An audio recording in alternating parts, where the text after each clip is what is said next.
Actually இந்த retail investment பண்றாங்களே, இந்த ரீட்டைல் இன்வெஸ்ட்மெண்ட் யாருன்னா, நம்மள மாதிரி காமன் பீப்பிள்லாம் நம்மலாம் இன்வெஸ்ட் பண்றோம்ல.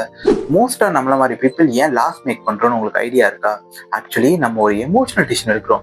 எனக்கு இந்த ஸ்டாக்க பத்தி நல்லா தெரியும் அப்படின்னு சொல்லுவாங்க. ஆனா அவங்ககிட்ட கேட்டு பார்த்தீங்கன்னா, அவங்களுக்கு எப்படி அந்த ஸ்டாக் தெரியும்னா, அவங்க சோஷியல் மீடியாலயோ இல்லைன்னா அவங்க வீட்ல யூஸ் பண்ற ப்ராடக்ட்டா இருக்கும். அத பார்த்துட்டு அந்த ஸ்டாக் வாங்க. இந்த ஸ்டாக் வந்து ரொம்ப ஃபேமஸ். எங்க வீட்ல, எங்க டிவில அட்வர்டைஸ்மென்ட்லாம் பார்த்துருக்கேன்.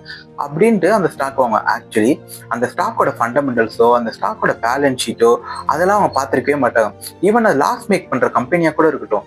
ஆனா டிவில பார்த்த அட்வர்டைஸ்மெண்ட் வச்சு இது நல்ல கம்பெனியா தான் இருக்கும். எனக்கு பிடிச்ச கிரிக்கெட்டரோ இல்லாட்டி ஒரு ஆக்டரோ இதுக்கு அட்வர்டைஸ்மெண்ட் பண்ணியிருக்காங்கன்னு அந்த ஸ்டாக் வாங்குவாங்க. ஸோ இதனால தான் பார்த்தீங்கன்னா ரீட்டைல் இன்வெஸ்டர்ஸ் நிறைய லாஸ் மேக் பண்றாங்க. ஆனா இந்த மாதிரி HNIஸ்ல இருக்க அவங்கெல்லாம் பார்த்தீங்கன்னா இந்த மாதிரி எமோஷனலா அவங்க டிசிஷன் எடுக்க மாட்டாங்க. அவங்க பேலன்ஸ் ஷீட்டை படிச்சுட்டு இந்த ஸ்டாக் இதுக்கு ஒர்த்தா அந்த மாதிரி இருந்தால் தான் வாங்குவாங்க. நீங்க இதுக்கு முன்னாடி எமோஷனலா ஏதாவது ஸ்டாக் வாங்கி லாஸ் ஆயிருக்கீங்களான்னு கமெண்ட் செக்ஷன்ல சொல்லுங்க.